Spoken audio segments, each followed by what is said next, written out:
America এবং ইরানের মধ্যে যে উত্তেজনা চলছে সেই উত্তেজনা বিষয়টি নিয়ে আজকে আমরা তিনটি ভাগে আলোচনা করতে চাই। সেটি হচ্ছে যে মার্কিন যুক্তরাষ্ট্রের প্রেসিডেন্ট গত রাতে তিনি ঘোষণা করেছেন যে আরও যুদ্ধ রণতরী পারস্য উপসাগরে পাঠাচ্ছেন। তার মানে যুদ্ধের সর্বাত্মক প্রস্তুতি তিনি গ্রহণ করেছেন। মধ্যপ্রাচ্যের যে 8টি দেশে তাদের যুদ্ধ বিমান এবং অন্য যে সমস্ত ক্ষেপণাস্ত্র মোতায়েন করা হয়েছে সেগুলোর বাইরেও কিন্তু এগুলো অতিরিক্ত। আমরা কি এটা থেকে ধরে নিতে পারি যে যে কোনো মুহূর্তে ইরানের উপরে আক্রমণ চলবে? বিষয়টি ঠিক এভাবে বিশ্লেষকরা ভাবছেন না। তারা ভাবছেন সেটি হচ্ছে যে মার্কিন যুক্তরাষ্ট্র এক ধরনের চাপ তৈরি করতে চান, যে চাপের কারণে যাতে ইরান মার্কিন যুক্তরাষ্ট্রের কাছে নতি স্বীকার করে, এবং সে কারণে তিনি আলোচনার প্রস্তাব দিয়েছেন এবং আলোচনার প্রস্তাবের তিনটি বিষয় তিনি নিয়ে এসেছেন। সেগুলো কি? প্রথমটি হচ্ছে যে পরমাণু অস্ত্র কোনোভাবেই তৈরি করা যাবে না এবং কোনো রকম পারমাণবিক কার্যক্রম পরিচালনা করা যাবে না।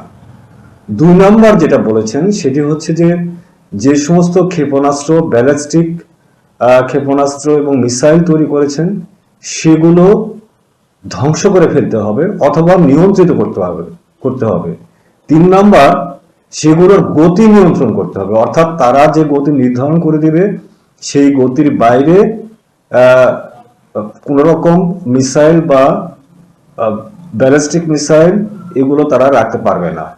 এখন ইরান কি এই ধরনের প্রস্তাবে রাজি হবে? আমার মনে হয় যে রাজি হওয়ার কোনো কারণ নেই। যারা ইরানের ইতিহাস জানে তারা জানেন যে ইরান ইতিপূর্বে যে পারস্য যে মানে সংস্কৃতি এবং ঐতিহ্য রয়েছে, তারা সব ধরনের পরিস্থিতি মোকাবেলা করার জন্য প্রস্তুত রয়েছে এবং কোনো যুদ্ধের ভয় দেখিয়ে ইরানকে কোনোভাবেই আলোচনার টেবিলে আনা যাবে না। জবাবে ইরান কি বলেছে? ইরান বলেছে যে আমরা আলোচনায় বসতে রাজি, তবে সেটা হতে হবে ন্যায়সঙ্গত এবং গ্রহণযোগ্য। কোনো রকম ভয় ভীতি দেখিয়ে তাদেরকে কোনোভাবেই নিয়ন্ত্রণে আনা যাবে না। এই কথার পাশাপাশি তারা আরেকটি কথা স্পষ্ট বলেছেন, যদি হামলা হয় তাহলে আমরা জবাব দেব এবং আমরা প্রস্তুত রয়েছি। এর মধ্যে যে ঘটনাটি ঘটেছে, গত 28 তারিখে আইআরজিসির পক্ষ থেকে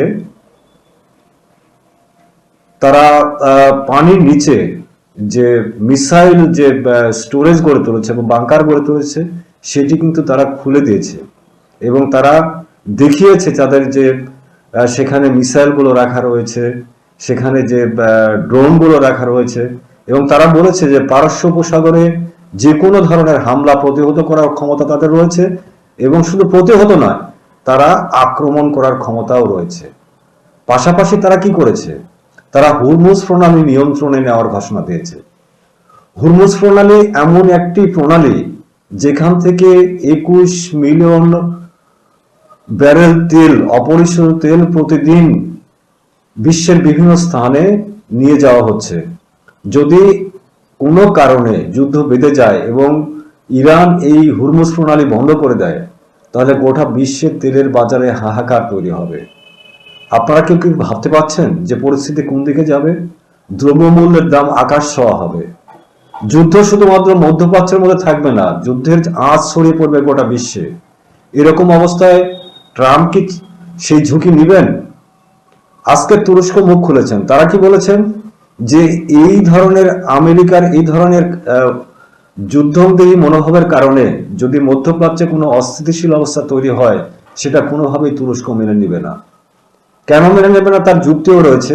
সেটি হচ্ছে যে ইরানের সীমান্তবর্তী দেশ তুরস্কে যদি কোনো ধরনের হামলা হয় এবং শরণার্থীর ঢল ঢুকে, সেটি কিন্তু প্রথমেই ঢুকবে তুরস্কতে। তুরস্কের পার্শ্ববর্তী দেশ সৌদি আরব, ওই পাশে রয়েছে কাতার, তারাও কিন্তু এ থেকে রেহাই পাবে না। অপরদিকে ইরান কি বলেছে? ইরান বলেছে যে যে সমস্ত দেশে আমেরিকান ঘাঁটি রয়েছে, সে সমস্ত দেশ থেকে যদি ইরানের উপর কোনো রকম হামলা করা হয়, তাদেরকে বৈরী দেশ হিসেবে ঘোষণা করা হবে এবং তাদের উপরে হামলা তারা করবে। শুধুমাত্র সেই যে সামরিক ঘাঁটি রয়েছে সেটা নয়, তারা সর্বাত্মক যুদ্ধের ঘোষণা দিয়ে রেখেছে। অর্থাৎ ইরান কোনো ধরনের ছাড় দিতে রাজি নয়। এদিকে ইসরায়েল কি বলেছে? ইসরায়েল বলছে তারা সর্বাত্মক প্রস্তুতিতে রয়েছেন, সর্বাত্মক সতর্ক অবস্থায় রয়েছেন, যে কোনো মুহূর্তে যদি আমেরিকা আক্রমণ করে এবং তাদেরকে আক্রমণের কথা বলে তাহলে তারাও যুদ্ধে সামিল হবে। কিন্তু ইসরায়েল কিন্তু একবারের জন্য বলেনি তারা হামলা চালাবে। অর্থাৎ আমেরিকার সিদ্ধান্তের উপরে নির্ভর করছে ইসরায়েল কি করবে সেটি। এরকম একটা বিশ্ব ব্যবস্থার উপরে আমরা দাঁড়িয়ে রয়েছি। আমরা এখনই বুঝতে পারছি না কি হচ্ছে। একদিকে ট্রাম্প একের পর এক পারস্য উপসাগরে তাদের সমরাস্ত্র বৃদ্ধি করছে, নৌযান বৃদ্ধি করছে, রণতরী নিয়ে আসছে, আধুনিক যুদ্ধাস্ত্র মোতায়েন করছে এবং থার্ড আয়রন ডোম, প্যাট্রিয়টের মতো ক্ষেপণাস্ত্র মোতায়েন করছে যাতে তারা আক্রমণ প্রতিহত করতে পারে। এগুলো আমাদের জন্য কোনোভাবেই বিশ্ববাসীর জন্য ভালো লক্ষণ নয়, কারণ আরেকটি যুদ্ধ আমরা চাই না। আমরা মনে করি আলোচনার টেবিলে এই সমস্যার সমাধান করা উচিত। এবং চীন এবং রাশিয়া তারা কিন্তু একই কথা বলেছেন, যুদ্ধ কোনো সমাধান নয়, আলোচনার টেবিলে আসুন, আলোচনার মাধ্যমে সমস্যার সমাধান করুন। এখন যে বিষয়টি আমাদের কাছে পরিষ্কার হয়েছে, এতদিন যে কথাটি মার্কিন যুক্তরাষ্ট্র বলে আসছিল যে ইরানে গণহত্যা চালানো হচ্ছে, সেই কারণে তারা সামরিক অভিযান চালাবে, এখন কিন্তু থলের বিড়াল বেরিয়ে আসছে। তারা আর সেই কথাটি বলছে না। তারা বলছে যে তোমার যে পারমাণবিক অস্ত্র তৈরি করছো সেটা বন্ধ করতে হবে। এবং একই সাথে আরেকটি কথা তারা বলছে, সেই কথাটি কি, যে তোমার যে মিসাইল ভান্ডার রয়েছে সেগুলোকে ধ্বংস করে ফেলতে হবে। তার মানে ইরানকে একটা অকার্যকর রাষ্ট্রে পরিণত করতে চায় মার্কিন যুক্তরাষ্ট্র। প্রিয় দর্শক, আগামী দিনে কি হয় সেটি আমরা সর্বশেষ পরিস্থিতি নিয়ে আপনাদেরকে জানাতে চেষ্টা করব। ধন্যবাদ সবাইকে।